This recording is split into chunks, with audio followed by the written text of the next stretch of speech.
founder members. We have Patricia also, and Bula, of course, she's like our big sister when it comes to the Kenyan chapter. She's really been guiding us. And I'm not saying the most important, everybody is important, but to me, Mr. Langat is here to support me. It's very rare. It is very rare that he comes, but today he said he must come and support and listen. He has a name that he has given himself. He calls himself We Men. We the men, because of the group of friends that he has that support us women in Kenya. You will see in my presentation, there's a group of men that support the women to really progress in the coffee production. That was a basic introduction.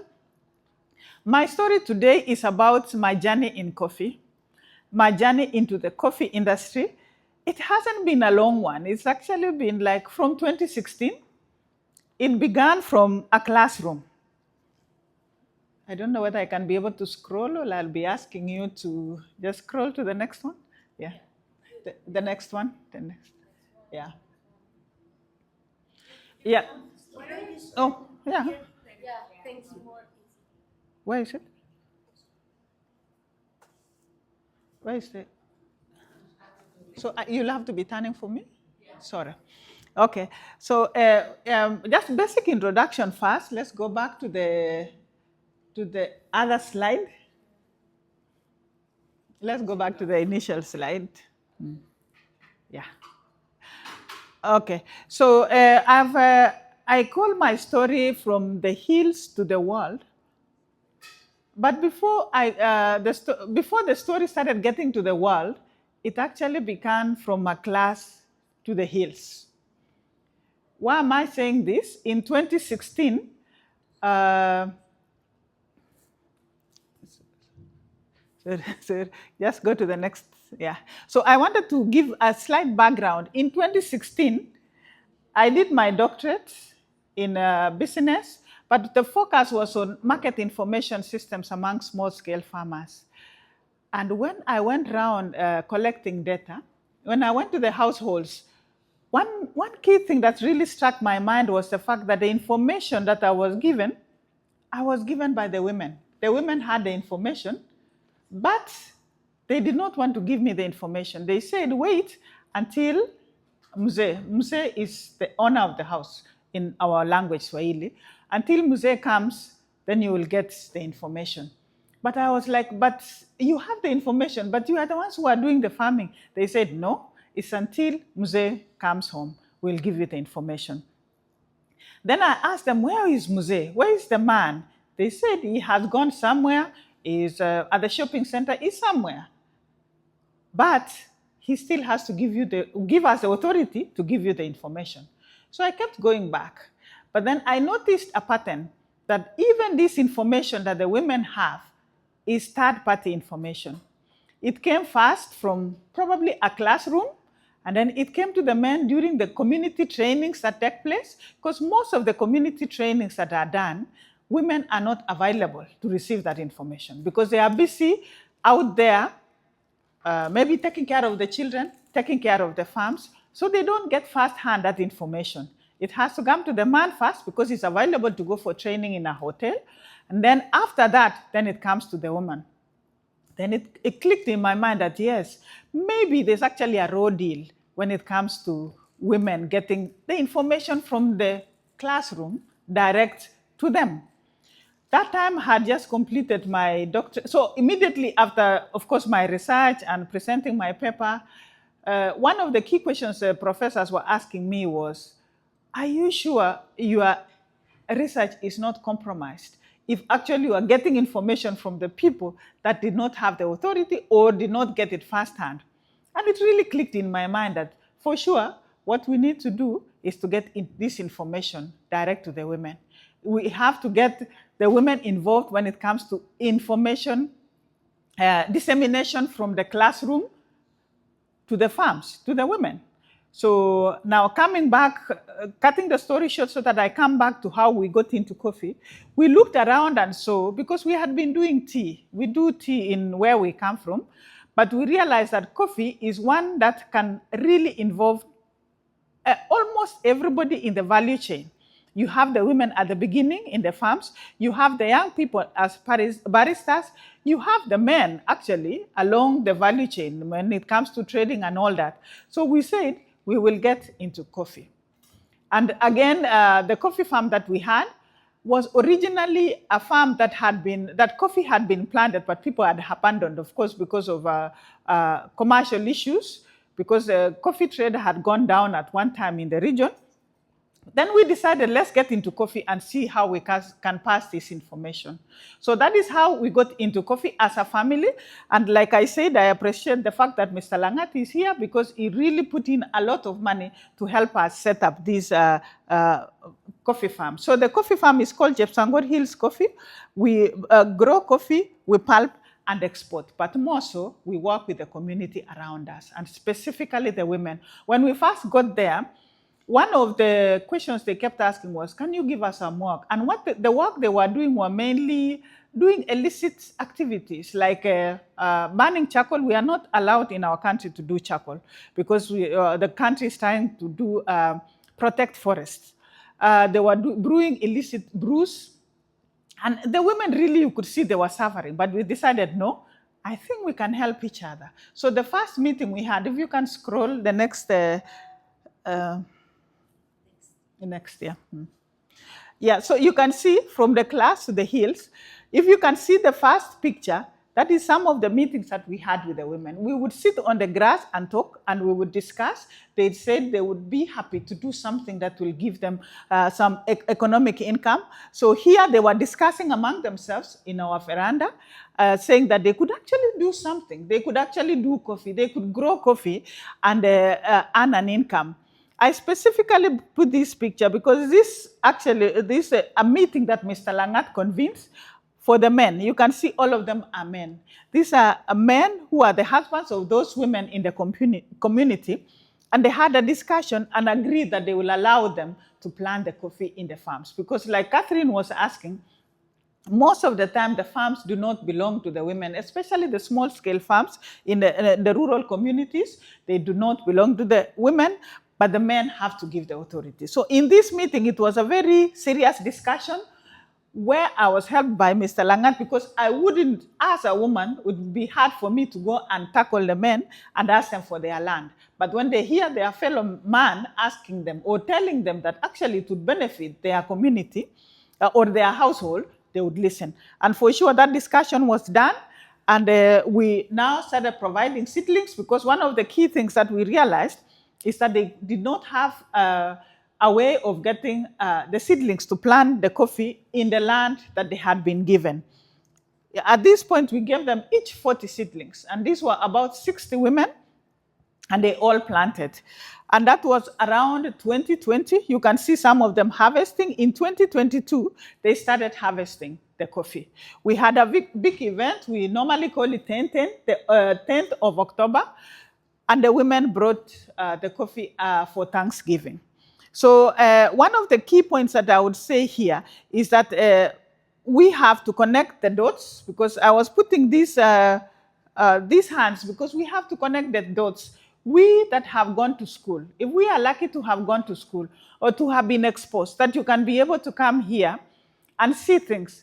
How do we connect the dots and help these women in the rural areas? And that is the point, and that's why I was saying from the class to the hills, it is the class that enabled me to be able to come up with these ideas and be able to create impact in this community. So in the next slide, sir. So, and then from there have been a lot of activities that have gone on. And as you can see, most of the activities that we are doing, they are heroes. They are heroes. I have mentioned that Mr. Langat has been one of the heroes. There have been other heroes also in the community, the women themselves. There's one woman who specifically came and prayed and said, finally, we can be able to be recognized as people. So for now, for sure, they are recognized as people because of the coffee. They have planted coffee, they have grown, and now they earn an income.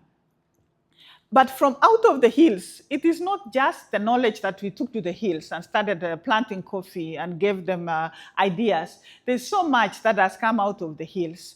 For example, you can see that we have coffee now that is coming out of the hills. I am specific on these particular hills. Of course, other activities are going on.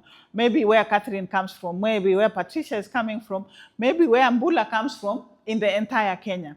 But I'm specifically focusing on this as a case study, as an example of what can happen when we do the small things, when we take the small footsteps and help other people. Then it multiplies. It has a multiplication effects.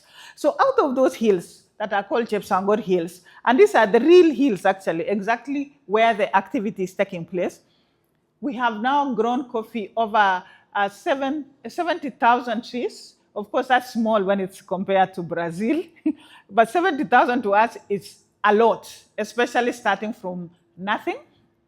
We are now processing coffee and exporting. This is real.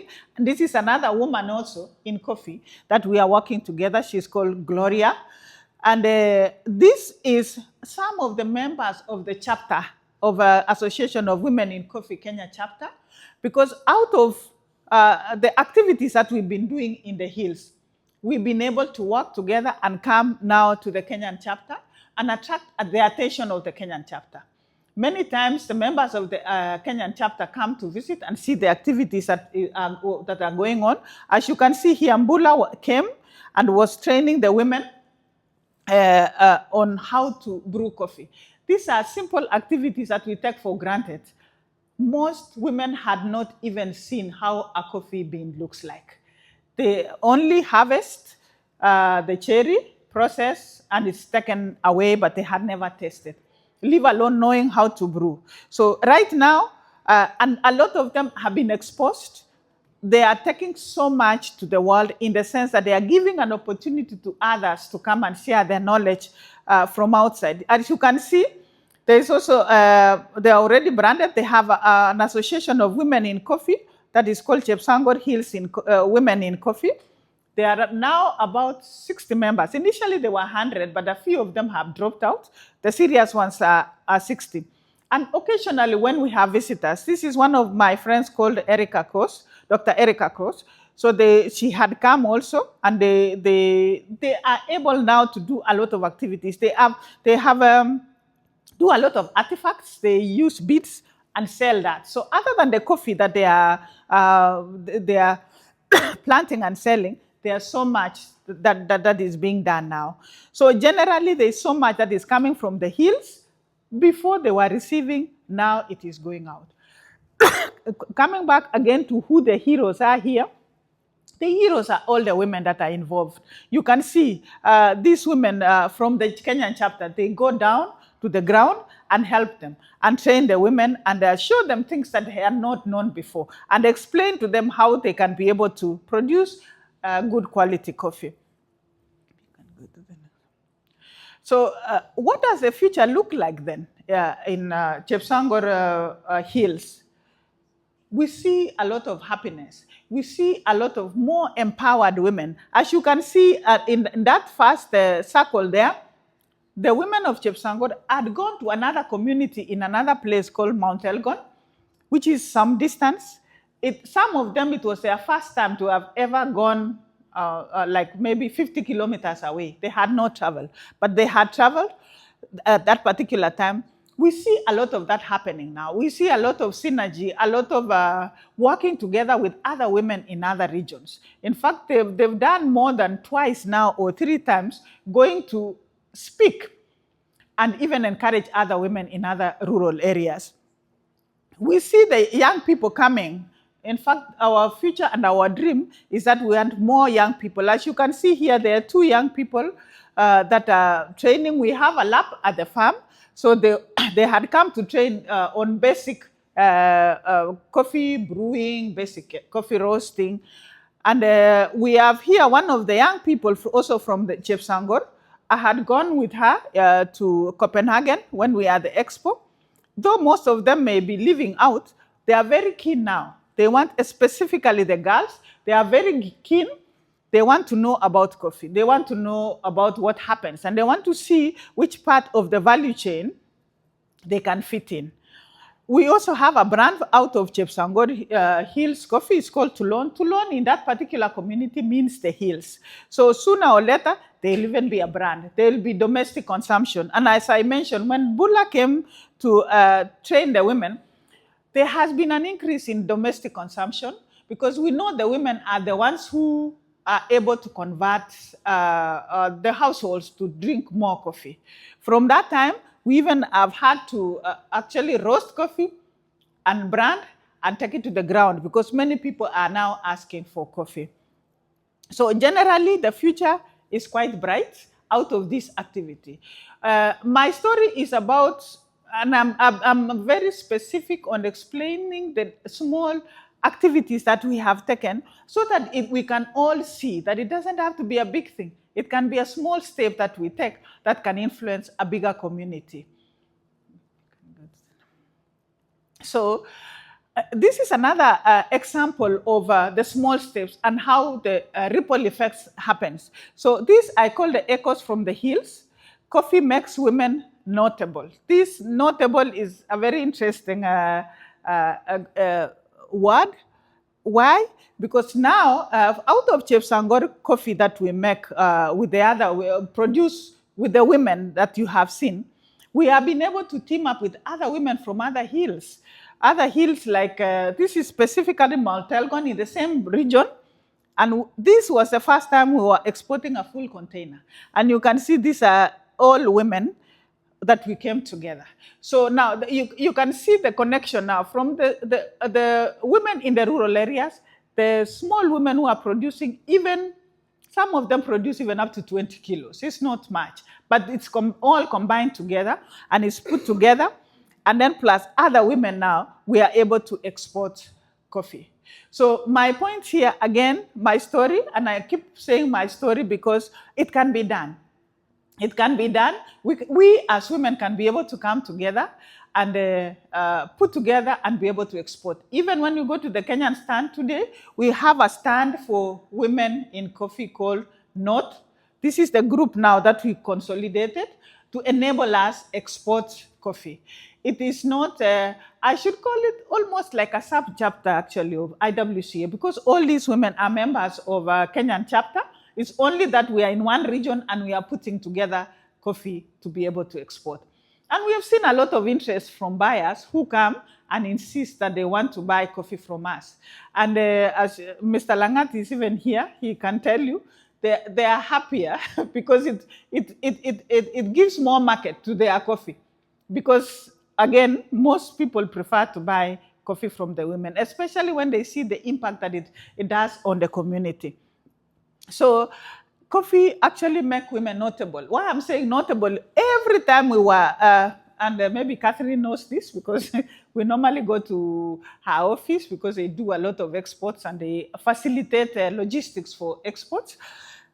When we are walking when we walk into the go down or when we are loading the container, people get surprised that you women are here. You are the ones who are loading this container. This is your container. Where are you taking it to? So it really makes us notable. In other words, it gives us confidence. It gives us a stature in society. So coffee does wonders. Coffee really gives us stature. And we have seen this. And again, as I'm saying all this because we have experience. It's not something that I'm saying from a book. You remember I told you it was from a classroom to the hills and then from the hills to the world. And this is the path now. You can see we are here in the world out of the hills, not from the classroom, but from the hills. So there are three things I want to leave you with. And this is something I learned in a classroom. So I'm bringing the classroom to the hills and the hills to the world and leaving you with three words. What is called the head power, the heart power, and the hand power. I've seen these three come together, especially when we are working with the women on the ground in the rural areas. We, the women, especially those that have been exposed, that have gone to school, that are able to understand a few things, we have the head power, we have the knowledge. But if we are left with that knowledge and we don't do anything with that, then it doesn't go anywhere. But on the other hand, we also need the heart. We need the community. And as you can see here, I put an example of the first day we went, and we sat with almost 40 women. We were actually with Dr. Erica when we sat with those women, when we were discussing what is it that we can do. They were saying from their hearts how they had many children. They have things that they are supposed to do, but they don't have the money. But we discussed, and they discussed from their heart. That is the heart power.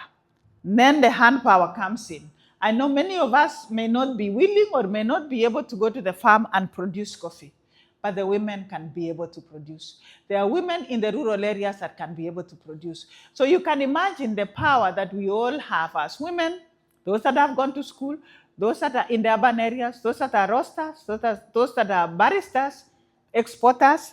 If we take that to the rural and now get the heart power and get the hand power, we will be a force to reckon with. We will produce so much coffee, we will distribute so much coffee globally that people will be surprised. Let's take those three important things and remember what Mother, there's one time I really like this quote from Mother Teresa. It is not how much we do, but how much love we put in the doing. It is not how much we give, but how much love is put in the giving. And I also went on to say, let's keep making room at the table. Let's keep brewing change. Being seen, being heard is not just the theme of this series. It is the heartbeat of every smallholder dream.